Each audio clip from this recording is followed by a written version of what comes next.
Hello and welcome to JLR Symposium's keynote address. I'm pleased to introduce our keynote speaker, Sammy Rangel. Sammy is the executive director and co-founder of Life After Hate, which is a national nonprofit committed to helping people leave white supremacy groups. Sammy holds a master's degree in social work from Loyola University in Chicago, and his autobiography, Four Bears: The Myths of Forgiveness, chronicles his early life and the events that led him to become a social worker, peace activist, speaker, and trainer. Sammy is also the father of 5 daughters. Please join me in welcoming Sammy Rangel. Thank you. Good afternoon, everyone. Michigan Law School, thank you for having us. The students who have put this on are second to none. It's taken us months for me to get here today, and I think it averaged about 18 emails just to figure the date, the time, the location. It was ongoing, so I know a lot of lift went into that, and I have a high value and high respect for the issue that you're taking on here today. As you can see, it's quite complex and not simple. I don't feel any pressure after following this panel this morning, any of which could be the expert voices up here and in the leadership roles that they play. And then, of course, it dawned on me late last night as I was walking back from the restaurant that I'm speaking to a room full of lawyers. So this might be the toughest crowd I've had to speak to in a long time. I'm going to talk a little bit about our organization, the history of it, some of the work that we're doing in the field, but I'm also going to share some anecdotal examples of my own life as a case study to kind of show the different levels of interaction with different systems throughout my life, and a part of what's helping us shape our own narrative as an organization leading the fight in some ways. Life After Hate is a nonprofit organization, and it came out of a group of men and women who were once a part of white supremacy groups here in the U.S., many of which who were responsible for the initiation of that activity and those groups coming to particular areas of this nation themselves, kind of opening the pathway and the doorway for this type of behavior to exist. Arno Michaelis coined the term Life After Hate when he started to approach social justice issues around racism and bigotry and inequality and a number of other issues through an online magazine. And that's how he recruited many of us who are now co-founders of the nonprofit, was through that initiative. We were asked to attend a summit against violent extremism in 2011 in Ireland. I believe the count was approximately 85 men and women who were once a part of hate groups, but from all over the world, not just necessarily what we think of here in America. There were members from FARC. There were men and women who had left camps that were run by bin Laden. There were IRA members there, all of which, of course, who had changed their lives. And we coined ourselves as formers, and we'll get into that in a little bit.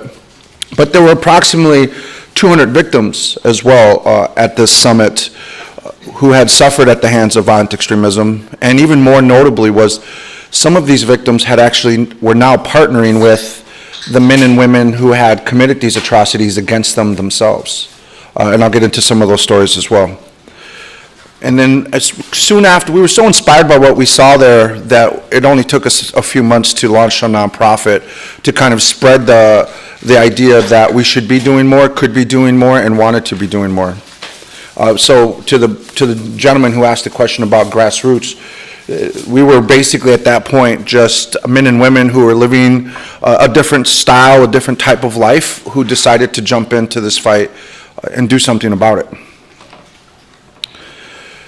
Our organization has undergone extensive growth, rapid growth, and we'll talk about that as well because it's significant to the times and era that we live in. In essence, as you kind of go through these bullet points, we were a bunch of friends who decided to just try to run a nonprofit. And to their defense, none of them had nonprofit experience, none of them were case managers, none of them were social workers. A handful of them had been through personal development like counseling or mentoring process themselves, but some hadn't. There was just this goodwill to get involved and to do something. And we all had the sense that when we started our change process, how nice it would have been to be around others who could have mentored us through that process, who had a similar experience. So we wanted to leverage that experience, which is part of the reason why this really seemed like a good idea for us. As we started speaking out, we also knew that we needed to do something to provide support, ongoing support for men and women who we might potentially be able to help leave these white supremacy groups here in the U.S. When we flew back from Ireland, I got off the plane from Ireland in O'Hare and flew out here to Grand Rapids, Michigan, and we actually did our first intervention under this idea of what we were going to do as an organization with a white supremacy group out of Grand Rapids. We started to also realize that we couldn't operate in a silo. I've always been a big proponent that just because you've been there and done that does not uniquely qualify you to do this work, nor does a degree qualify you uniquely to do this work naturally. It takes a certain amount of work and ethics and concerns and endeavors that you must undertake to be qualified to do this work. It takes more than just experience, and it takes more than just education.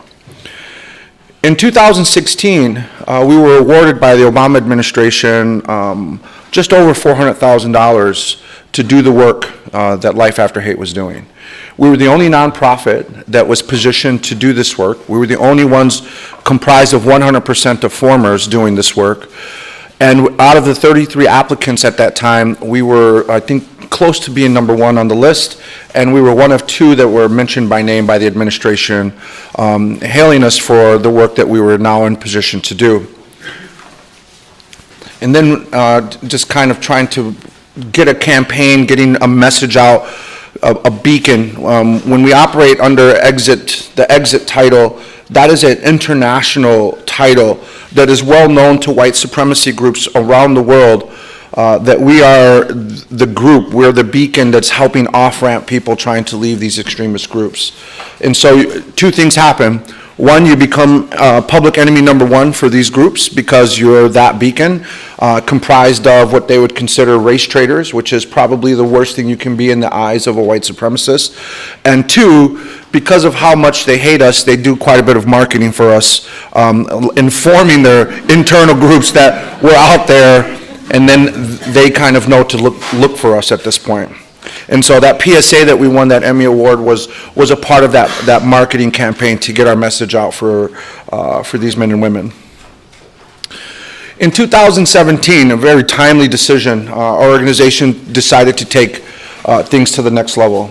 We went from being a group of friends who were making decisions kind of collectively, very democratically, I might add, and also operating off of a budget that included lint in our pockets, to try to do something to professionalize the practices that we were undertaking. Now, I was the only person in the group of co-founders at this point who had any nonprofit experience, who had any sort of organizational skills to that degree or to that capacity.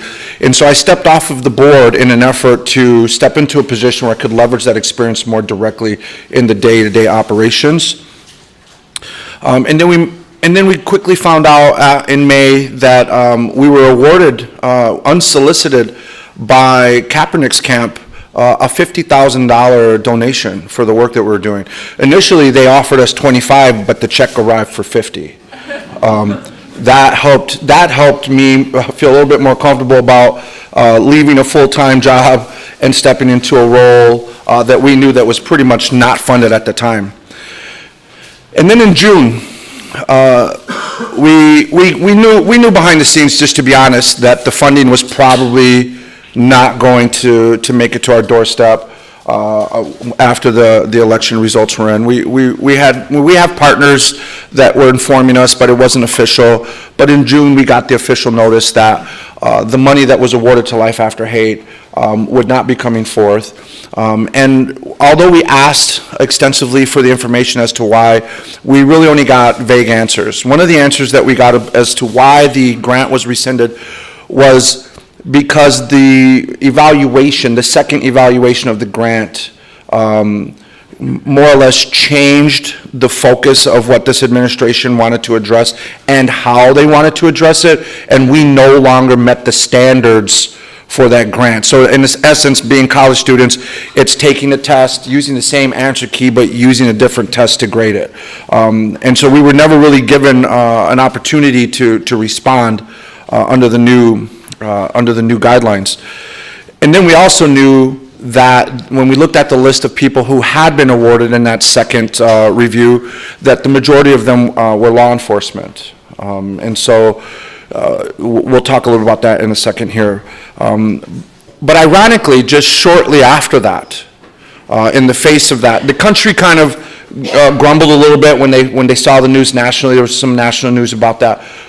But then just a few weeks later, the United Nations approached Life After Hate and said that they wanted to award us an award for our humanitarian efforts in combating violent extremism here in the U.S. So on one hand, we felt kind of like we had been abandoned by our own leadership, and yet here we were on the global stage accepting an award from the United Nations for our efforts here. Walking into this platform, we understood that there were certain obstacles that we were walking into. If I'm not mistaken, and I could be mistaken, I don't believe the term, I did not hear CVE come out of this administration until 2013. Like, I didn't hear that term being used, although I know people were working on that stuff prior to that. But it was kind of the sign of the times that the conversation was about to change. And then, of course, we heard, I think, very succinctly from our panel members about some of the setbacks that CVE encountered right away. And in talking about some of those, it was seen as a mechanism, and this might be kind of like the grumblings within the networks of social services and community leaders who are doing this work, that it was seen sort of as a mechanism to target and identify and monitor particular groups in the Muslim society. I heard from partners who were leading some of the interventions and outreach within that, or within that sector, that they were not being given any assurances that they would not be held legally responsible for anything they found out in their interventions. And so now you have social workers or outreach workers afraid to do the work that they're trying to position themselves to do. And despite what I've seen internally, many efforts by federal government to try to repair some of that damage, to date they have been highly unsuccessful at that. And you can just look at Los Angeles and current activities happening out there right now. There are strong protests against any CVE initiatives just in the Los Angeles area alone. And although this was true then, we feel like it's even more true today, that it ignores the domestic terrorist threat coming from the violent far right. And I want to put a couple prefaces out here just so the audience understands what Life After Hate is talking about. When we talk about the far right, we're not talking about the political parties that you might think of when you think about government. We're talking about an ideology that is based on white supremacy, but also could be anti-government, or it could be anti-particular individual groups like gay or lesbian populations, Muslim immigration, whatever that might be. And when we talk about extremism, we're talking about violence. We're talking about this advocating for, or inciting, or committing acts of violence in the name of that ideology, in the name of those groups. So just so you know where we're coming from. Although we do know this is a complex issue, I had the privilege of talking with some FBI officials after the Las Vegas attacks, and it was even rumored there that they could not agree what to call that particular incident. So even within our own government, there are battles and struggles to try to define. It's not just us. It's not just us in this room who are struggling to define what that means. We felt that the change in the paradigm, we heard early on, maybe as early as October of 2016, that CVE would be disbanded if the elections went a certain way. And sure enough, we witnessed some of that, and we're still witnessing some of that now. And there's this heavy emphasis on Islamic terrorism. we feel that that flies in the face completely of the evidence that we know about domestic terrorism here in the U.S. Not that that type of terrorism shouldn't be taken seriously, shouldn't be a part of our thought process, but in the face of what we know is hard data, that no one that I know of is really challenging the data at this point, it's a factor of 3 to 1. Of when you look at the last 10 years of violent extremism committed on U.S. soil, 74% of those acts are committed by white supremacist groups, white supremacist people with those leanings. And it doesn't necessarily, as we found out, like with Dylan Roof, didn't belong to a group, as far as we know, never met another white supremacist in his life, but still upheld and embraced that ideology. And we could talk about the pathways why. When we talk about the violent far right, it's a diverse group. You're not just talking about a single group, a single entity, a single organization, or a single ideology or methodology, or how it's acted on, or how it's pushed out or rolled out or represented. It's quite different. And for those purposes, Life After Hate is concerned with trying to help the broader community, the nation understand where these different groups come from, how they think, how they practice, because more and more people are becoming interested in practicing in this space. And unfortunately, in this situation, one size does not fit all. I would even go so far as to say that once you understand the ideology and the grievances coming from this population, standard approaches to counseling will only serve to trigger some of the long-held ideological images that they have about our society. And so we have to kind of inform practitioners, inform NGOs and other social service providers, law enforcement, what part of the narrative that we're using or how we're framing our narrative when intervening that is effective. Otherwise, you might find yourself working against yourself in some of these interventions and interactions that you have.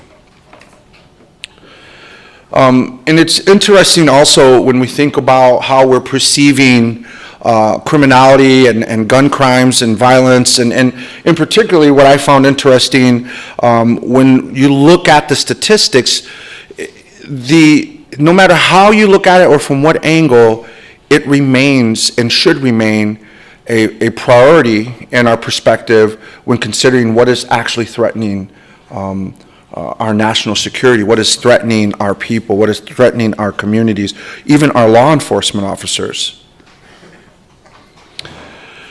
Now, of course, when you start diving into this realm, you can get really discouraged when you're facing things as daunting as perhaps institutional racism, when you're talking about 400 or 500 years of oppression that people are still living with and living out here in this community, but who are now often being dismissed as people who haven't decided to move on, as if the systems and mechanisms in place aren't still contributing to some of their downfall.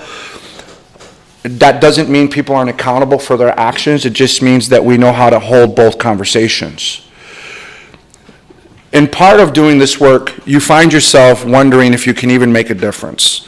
What can 4 or 5 of us who decided to jump into this fight do when we don't even have money, when we don't have power, we don't have privilege, we don't have access to data or information that others have, to these realms? What can we possibly do? Well, last year in St. Louis, right before I accepted that UN award, I was in St. Louis, and I had the privilege of meeting a 22-year-old German young man who said that his parents were recruited by the local constable in Germany during World War II to hide and protect a Jewish family that was scheduled to be picked up and then obviously later executed.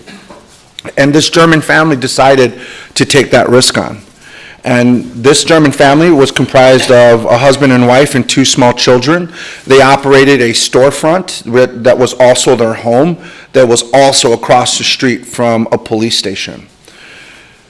They hid this family of 2 adults and 2 children for 2 years under those situations, and eventually helped that family escape.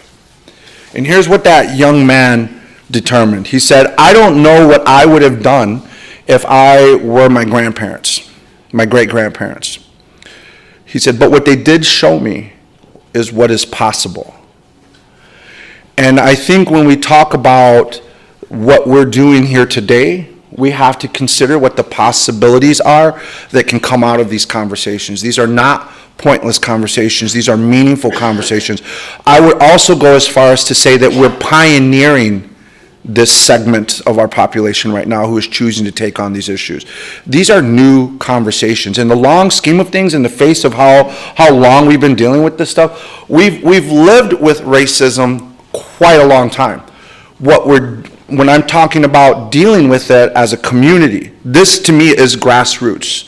These are people at this level who are starting to take an interest and starting to understand why this is important, and you can no longer just assume it doesn't affect you because it didn't happen in your own backyard yet.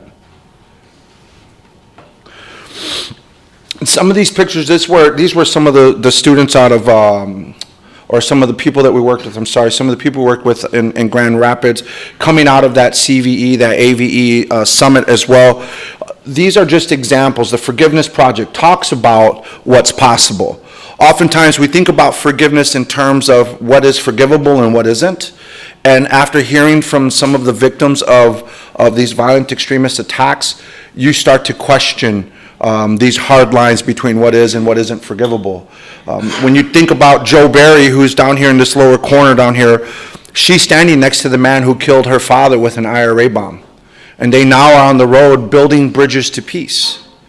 You have Robbie Domlin, who started the Parent Circle, who is finding ways to heal families on the Palestinian-Israeli side of conflict by uniting those families under one common cause, that both sides are losing their children to this 900-year-old battle.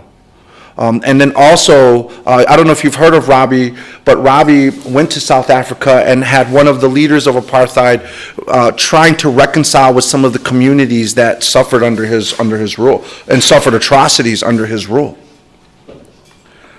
And what's possible? Spending 3 days with someone who was trying to convince us that his perspective on life, that his narrative on life was actually the way to go. And just to let you into a little bit of this window, this young man and his brother were pretty hell-bent on convincing us that we had it wrong about our perspective and about the world. And I tell you, of those 3 days, we probably spent about 90% of that time just listening. We didn't challenge his ideology. We didn't confront the ideology. We tried to listen from a place of wanting to understand, so that then when we did speak, we knew where we needed to come from in order to make a difference. And then his brother followed suit. When the youngest brother decided that, he wanted to reconsider his life and his position, he took the lead in that, and it also affected his brother and two of the girls that were also a part of that group. And all that was an intervention that not necessarily was based on us saving anyone, but in sharing space with someone in a different way. The way we shared that space was enough to challenge their global narrative, because they were showing us the ugliest parts that they had to offer us, and we were never so disturbed that we wanted to start judging, that we wanted to start condemning, or that we wanted to start prescribing. In fact, what we wanted to do was establish a relationship so that by the time we were allowed to speak, given permission to speak, it would actually mean something. And so 3 days of listening, and eventually at the end of that, asking some critical questions that helped them challenge the decisions that they were making around their life. We didn't know what to do when the Las Vegas shooting happened. The country couldn't even determine what kind of incident this was. Was it terrorism? Was it an act of a mentally ill guy who's struggling with alcoholism? Nobody knew what to do, but I'll tell you what I have learned in this work, that even in the face of not knowing what to do, one of the ways you can help maintain a semblance of civility in our society is to bear witness when these atrocities happen. Sometimes showing up is the best thing you can do in the face of not knowing what to do. We did it at the Sikh temple, and now we are partners and close with the victims of that community. We've done it here in Las Vegas. And we were also, one of the reporters that was following us around, he said, what you're doing here is so much more important than just bearing witness, because we were also inserting a narrative. We were also bringing a message to that community that challenged the way that community was absorbing and reacting to the situation. And really, we felt that was critical, so this is why we spend so much time thinking about how we deliver the message that we have. Can people change? Right now, we're living in a time where the pendulum is swinging to believe that members of white supremacy groups are irredeemable, that they cannot be saved, that cannot be changed. And oftentimes we're seeking vengeance, or we're seeking, in some way, shape, or form to just blight this problem away. And oftentimes communities are so responsive to these issues from an emotive position that it often overwhelms their better senses.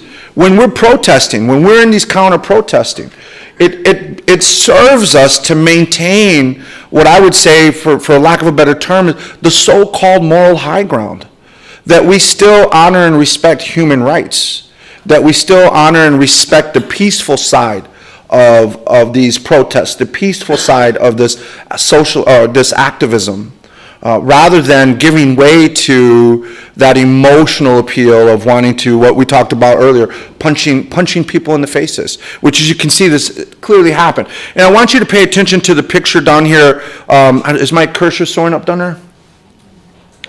This picture right here, look at the smile on his face. The abuse and the harm and the attack that this white supremacist is enduring, does it seem to have the effect that we would hope are coming out of the counter-protesting? Or is it helping him dig in? Is it helping him, in his resolve to stay the course? Because we've just validated a narrative that leads to that type of radicalization, that type of ideology about society.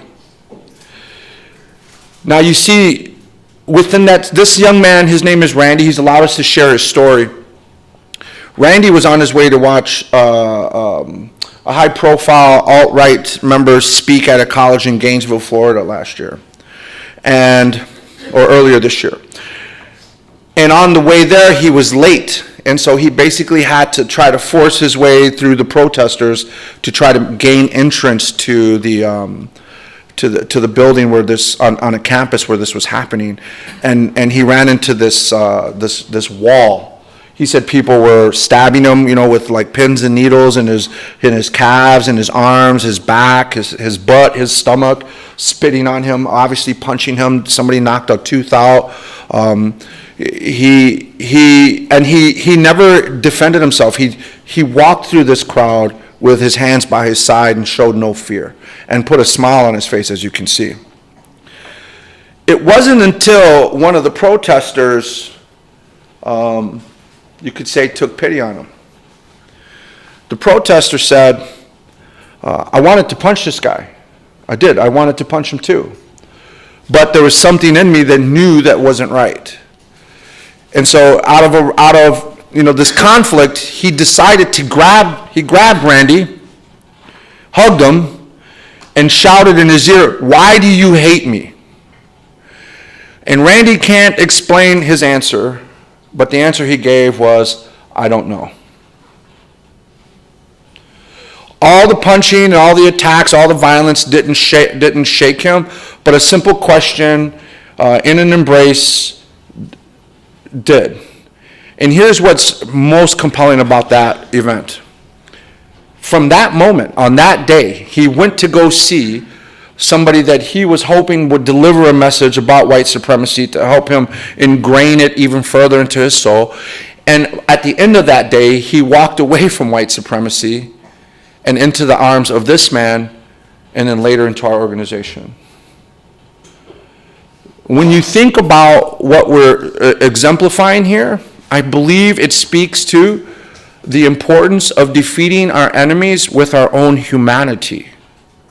Not necessarily our intellect, not necessarily our laws, not necessarily our terms and definitions, but that the humanistic approach cannot be underestimated in this field and in this work. Even as students who are taking on the law, even as practitioners who are trying to work in this space, who defend civil rights, humanitarian components of ourselves must remain viable, and we must advocate for that. In many ways, we cannot afford to adopt the values of the people that we feel we are different from and still consider ourselves to be different. How does that happen, though? I believe we live in a time where people don't even want to listen because listening feels as if you're losing some part of the fight. It's as if your position becomes weaker because you listen to someone. And much of what I have understood about this issue is really ego, in my opinion. The ego can't tolerate the difference. And it's not because the ego is big. We often talk about ego in terms of somebody's ego being too big. I would say it's the opposite. I would say it comes from having too small of an ego. An ego that is so easily trampled over, that's so easily triggered, that is so easily becomes the master to your heart and your mind, and then compels you to act, I would say, outside of the realms of what would be true to yourself. When we listen, we are not necessarily conceding. And when we choose to speak from that perspective, it doesn't have to include condemning anyone. You can condemn behaviors and actions and still preserve what's most important inside of each of us in here, which is our own humanity. Part of the unforeseen consequences that we see are kind of fueling this new wave of self-proclaimed alt-right groups. There's a number of grievances coming out of these groups that help us understand where they're coming from, because that becomes critical in trying to dismantle a narrative that is working against them and working against us. And one of the major themes in these grievances is perhaps an unforeseen consequence of the way we've been talking about activities in the last 50 years as it relates to civil rights.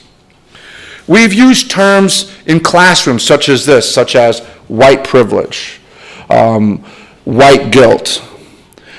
And just as it was highlighted, there was a classroom full of people who had not heard of slavery. I was just on a campus on the East Coast who hadn't heard of Charlottesville. So we're not just talking about elementary or middle school students. We're talking about adults in a college learning environment.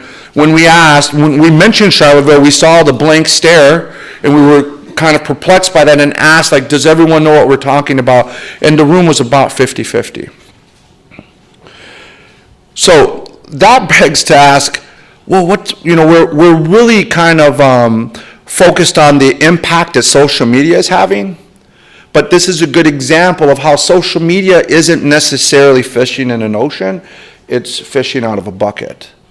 And so depending on what you tell that algorithm that's paying attention to every keystroke that you make, every picture that you pause on, that's what you'll get more of. And so if you're not plugged into these national issues, these violent extremism, if you're not plugged into what's happening here, you won't be exposed to that because you don't open yourselves up to that.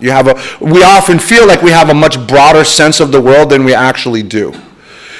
In part, what has happened here, when we talk about these in certain ways, we are getting involved in something called collective shaming. And we all know what that feels like to be a recipient of that, especially if you fall into that minority category. And my family is Native American and Mexican from Texas. And so to listen to a national leader say they send their rapists, their murderers, their drug dealers, their very worst here, that's also a term of collective shaming. The way we talk about Muslims or their religion is a part of collective shaming. But the way we talk about racism, as if you are white, you are inherently racist, that is not a position we take.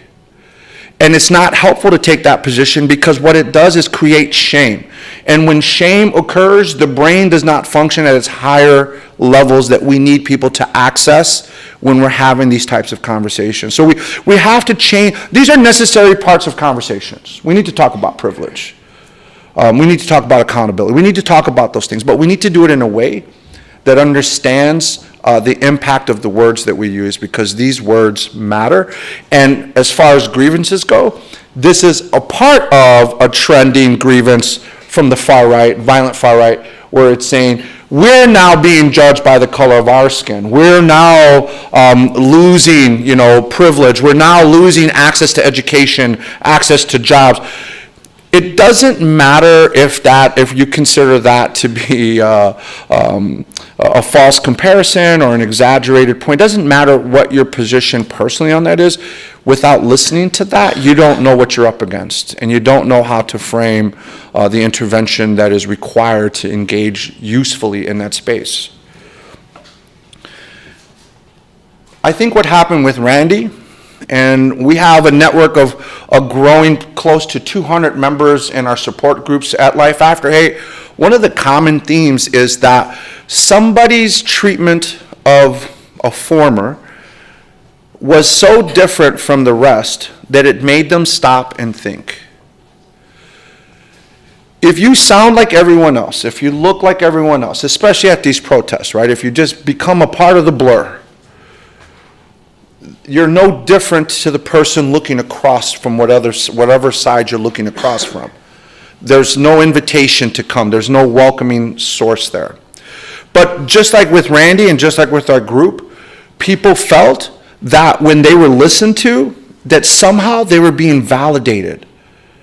That somehow that they mattered, that their opinion mattered, that their experience mattered.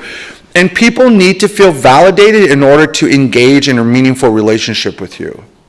How do we know this?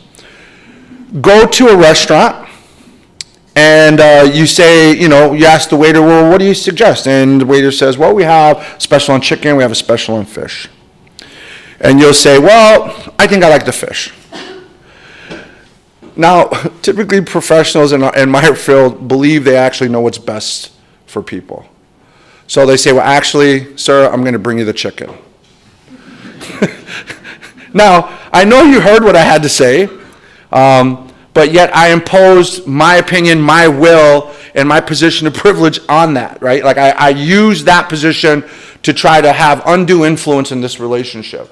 People know when that's happening. This is why listening without an agenda matters in this part of the work that we're doing, because people want to have a genuine sense that you are actually listening to them and that you actually understand, not necessarily agree with them. And that part leads to the validation that a person can sense that you are genuinely involved in this moment with that person, and therefore, in their minds, worthy of dialogue.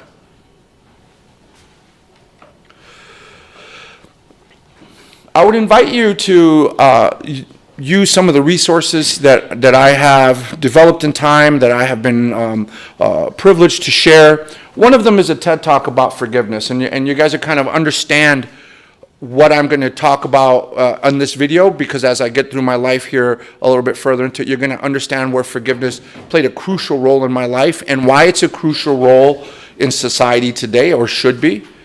And I also want to talk about a 12-step program that I've started for men and women who are addicted to hate, who are addicted to violence, who are addicted to crime, who are addicted to street life, which is a very different 12-step approach than traditionally, because in most others, not all, but in most other models of 12-step groups, it's typically a substance. We're focusing on a lifestyle that is difficult to walk away from.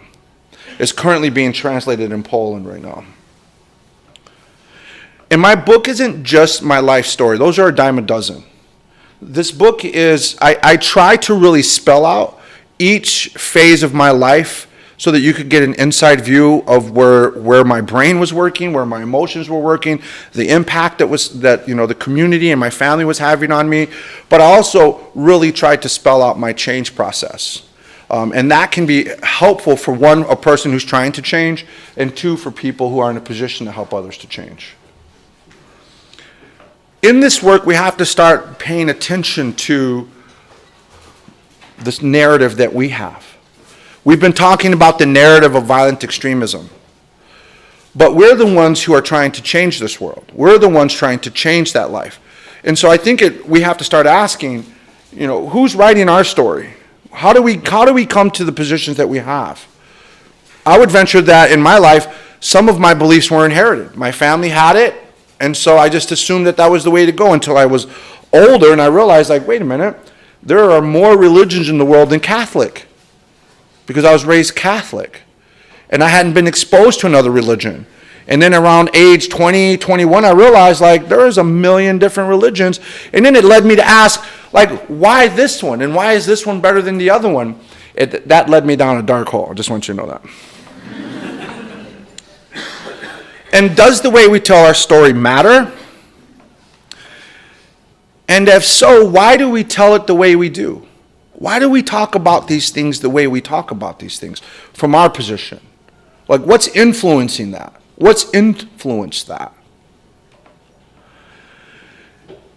And if you're in a position of power, if you're in a position of privilege, a position of authority, does the way you talk about your experience with yourself influence the outcomes? If you're a therapist and you don't like the people you serve, you can justify actions that you take because the institution will teach you what it takes to write somebody off. I remember we were doing welcome home meetings in a reentry program I was running, and an ATF guy came for the first time. And after listening to what he heard, he said, I came here with the idea that I needed to do something to you. And I'm leaving here with the understanding that I need to do something for you. He shifted from adversarial to a deeper insight that was really rooted in compassion and empathy, but only after being exposed to a different part of their humanity other than the one he was used to seeing. And does the way we talk about these issues bring us closer together or tear us further apart? The way we write laws, does it bring us together, tear us further apart? In a nutshell, first half of my life really sucked. Second half, you get to see right now. When we received this United Nations award, it was a big deal for us because we're formers, men and women who have once participated in extremist, criminal, violent lifestyles. And while in our own country, the rug was pulled out from under us, a global community who knew that we were formers said, we want to support you in the work that you do. Forrest Whitaker introduced me to receive that award, and he said, these guys are heroes.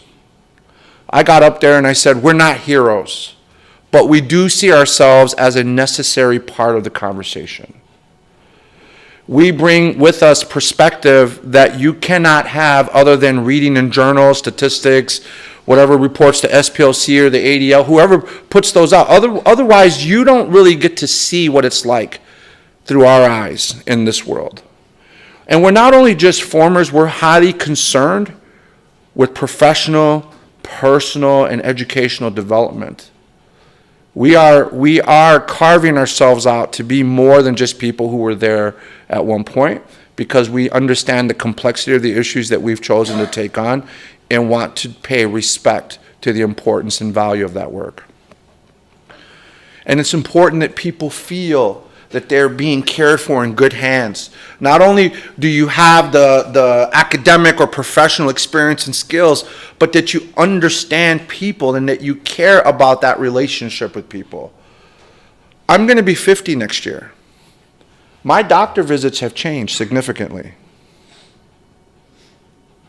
Yes, they're quite intrusive.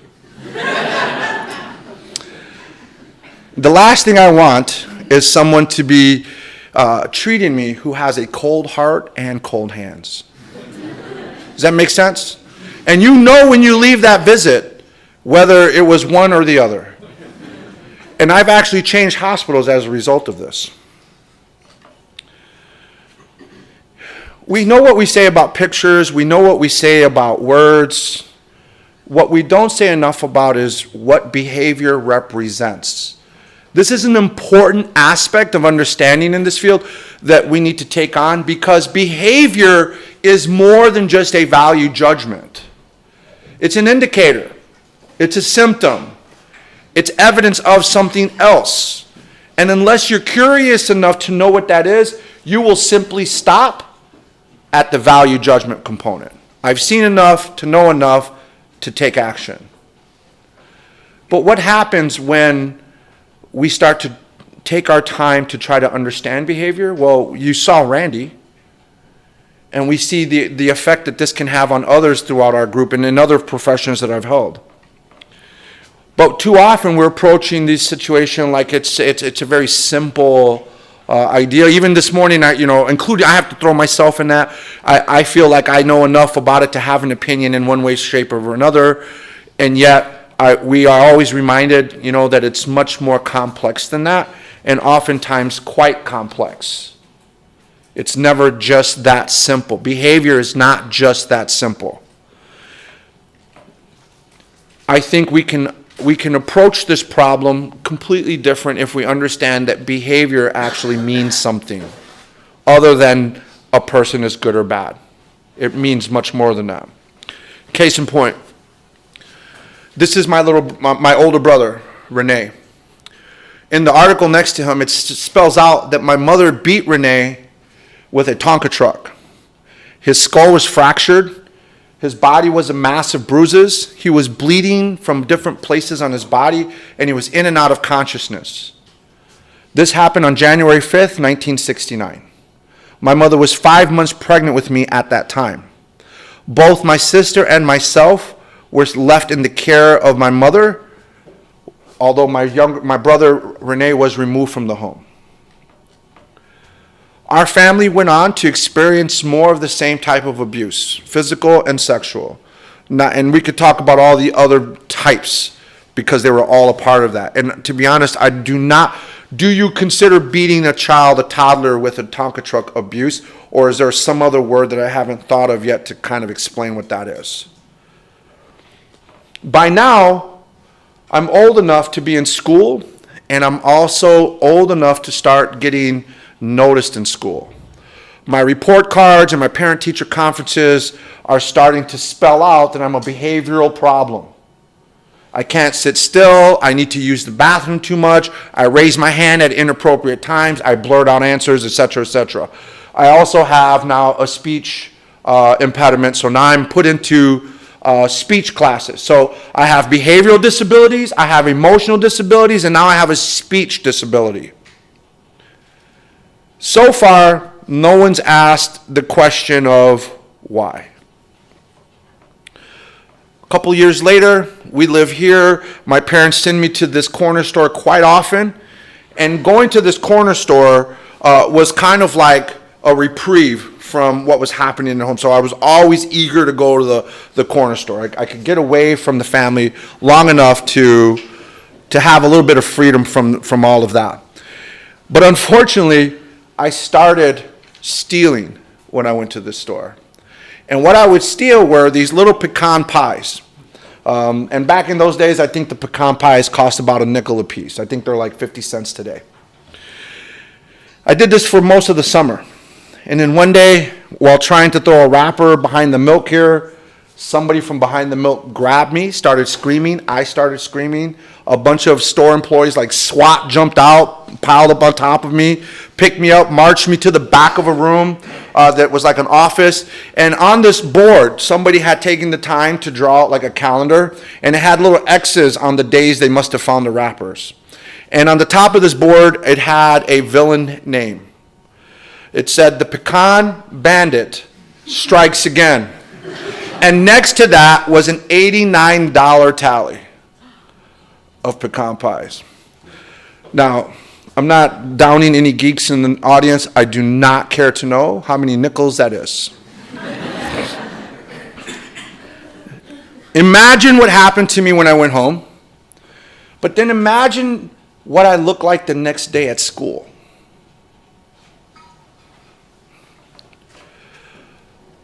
In this picture, I've been a homeless, throwaway, runaway youth for about 3 years. I've buried my first child at the age of 11. I've tried just about every substance that was in the neighborhood at that time. I was in a gang, and I was violent, but not necessarily consider myself violent yet. I had violent behavior, more or less from a survival perspective, but I hadn't gotten to the point where violence was my language yet. And on this particular day, I had been arrested and brought back home. And my parents marched us into the living room. My mom sat in between my siblings, much like I am right now. My father forced me to my knees. He stood on the back of my knees, held my arms behind my back.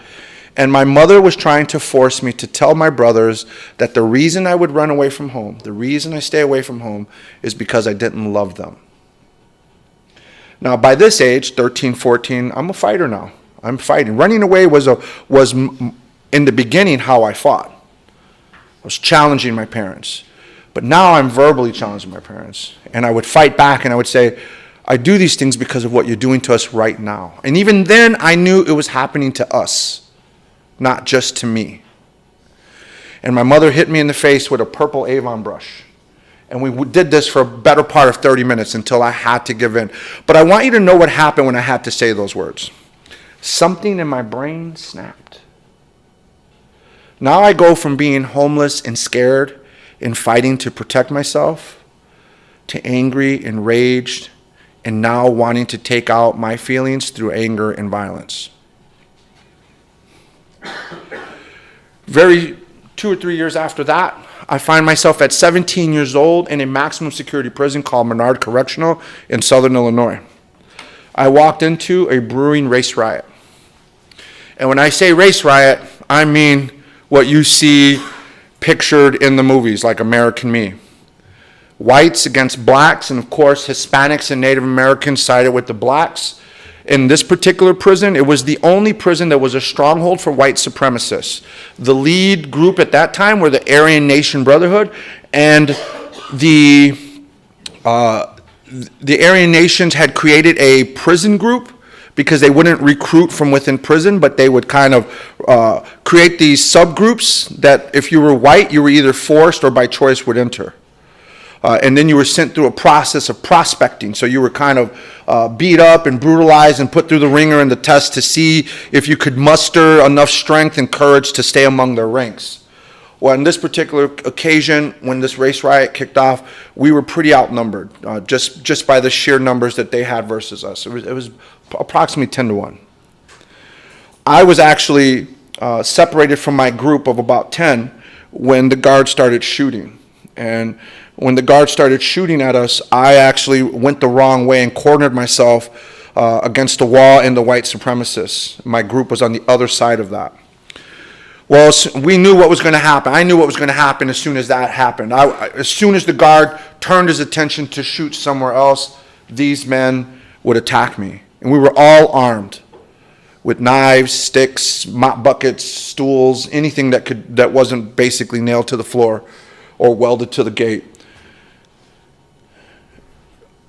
As you can see in this article, a young black male who I barely knew saw my predicament. He rushed in to try to save me. The fighting started again, and when the officer came back in, it was me, armed with 2 knives, this black man who was fighting with his fists, and about 20 white supremacists. The guard shot the black man. The fighting stopped. I was next to numb, just no emotion, no feeling, no sense of fear, just kind of maybe in shock, looking back on it, I don't know. And I could remember the guard threatening to shoot me if I were to touch the man who had just shot. But I couldn't leave him there. If I escaped and left him there, those men would have dragged him in the cell and tortured him, maimed him. And so I dragged that man 150 cells from one end to the other. And by the time I got to the other end of the cell hall, under the guard who was bearing down with his weapon on me, a superintendent came in. He's the one who they reference in here, whose jaw was broken. And I asked him, can we get him to the hospital? And the superintendent said, no one's coming in, no one's going out. You can guess what that means for this guy, who's screaming, who's bleeding out of the side of his body, who's begging me to help him, who's begging me to help to get a message to his mother. I started fighting with that man. And as a result, it kicked off another wave of fighting, but this time inmates with the guards. And we overpowered the guards, took over that cell hall, and forced our way to the inmate hospital through several different gates. Obviously, the man died. And as a result of my behavior, I spent the next 28 months in segregation and was virtually paroled from segregation. But in that 28 months, something happened. I was next to older men who had witnessed what had happened. All were in gangs. Some of these men were like vice lords and four-corner hustlers. And in that particular day and age, a lot of those sides of the gangs were also Muslims. But then you had the Hispanic side of the gangs who were particularly, usually Catholic in some sort of imagination there. But in that 28 months, I was fed information about racism, about institutional racism, and I was taught language, and I was given this, what we now call an ideology, what we now call a process of radicalization. I was just kind of haphazardly flowing through life, making a series of bad decisions that ended me up at this institution at 17 years old, really just trying to escape the beatings my parents were weighing down on me, trying to get away from the institutions that felt I needed to be locked up. But it wasn't until this incident that I was actually taught to hate, solely based on the color of your skin, and of course, a very hard messaging around being anti-government. And it was hard to argue with that messaging with what I had just observed and experienced. In that time frame, my children were born, my daughter and my son. And here's where you might come in. Now I'm facing I get out of prison, and within 7 months I'm going back to prison for what we would now probably call hate crimes. I was targeting whites at this point in my life. Now imagine being either the prosecutor or the attorney facing this guy. And what you see is the file. What you see is the image, the behavior. And understanding that we need a certain amount of space to feel safe. We need a certain amount of mental and emotional resource to hold ourselves safe, to be able to respond appropriately when things are coming at us in life. And then this expectation that your brain will go back to normal when those events pass. But what happens when your brain doesn't work that way anymore? Is it as simple as just, changing your behavior at this point? Or is there a very real component of injury that happens as a result of traumatic experiences? And this is not about whether or not I put myself in a situation where I deserved to be. It's about the effects of the situations I found myself in. There are real effects, whether they're intended, deserved, or not.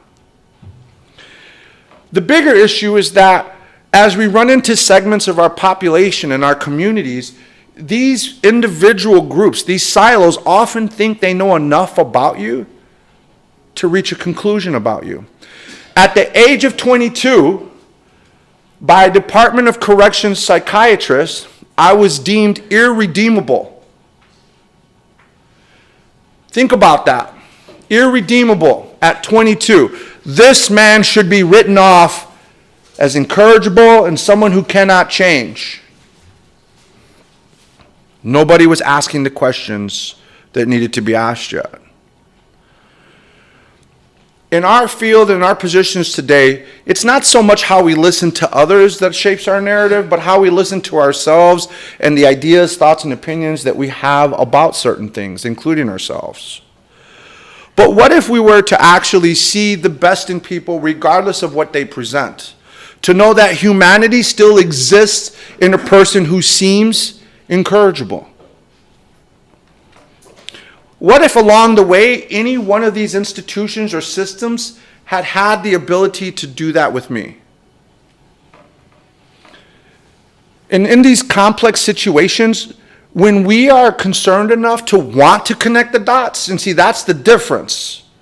We have to desire, we have to pursue, we have to have this sense of urgency to want to understand. And when you have that sense of urgency, you are operating from the most precious parts that define who we are as people, and that is from your humanity, rooted in compassion and empathy, which is not implying the lack of accountability or responsibility for anyone involved. I never gave up. And what I'm spending most of my time doing in my role is teaching others not to give up on others. That we cannot afford to reach a situation in our lives, a position in our lives, where we feel completely hopeless about a person or a population that we face. Even in the face of what we would call resistance or hatred, we are better served by trying to understand what this person means by all of that. What is their grievance? Because then from there I can activate myself from an informed position. But so often we can't get past the problem. We have a very limited view of how we perceive this problem, so much so that we don't realize that there are quite often simple, not easy, but simple solutions to some of the things that we are experiencing and doing ourselves. Aside from theory, research says that your approach is what makes the difference in helping someone change their behavior, not your theory. Your research, we need it, but that's not what's behind it. Numbers and analytics in the wrong hands, well, we know what that does. But in the right hands, it wields power. We can no longer say that we would do better in the face of having better enemies, better antagonists. We cannot. We have to hold ourselves to a standard of staying true to ourselves, staying true to our humanity, and honoring the humanity in others. And in part, you have to do this by trying to listen to what the bigger picture is being expressed to you. What is that? What does that bigger picture look like? Where is this person's bigger global narrative coming from? And typically, if you listen long enough, you can start to find some of the indicators that might actually help you become better at providing a service and spending some time with the group where you actually make a difference without force, without judgment. We have to ask ourselves, what is the dominant theme? But if our egos are in the way, if our judgment clouds our vision, the resistance you're feeling may be your own, not necessarily the person that you're serving.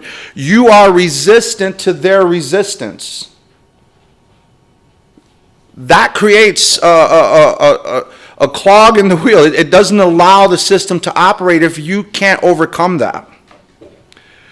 We can't attempt to try to pull people to our side. You get caught up in this power struggle, this holding your position, when in reality, changing the way you perceive your involvement in the situation can really go a long way.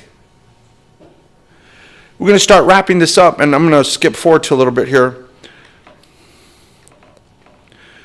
In essence, I think where a lot of us get caught up is that we think we have power over people.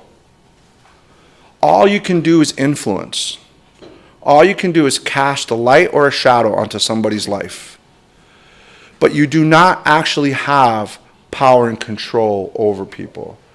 You might be able to, lock them up. You might be able to court order them, this or that. But to get to genuine change inside of someone, you have to respect their dignity. You have to respect their humanity. And you have to come and operate from a place of compassion and empathy, not for their crimes, but for their suffering. Because hatred is a form of suffering. And we cannot hate them out of that hate. We cannot lock them up out of that hate. To be honest, you can only love them out of that hate. And that doesn't necessarily mean that I'm asking you to go hug anyone.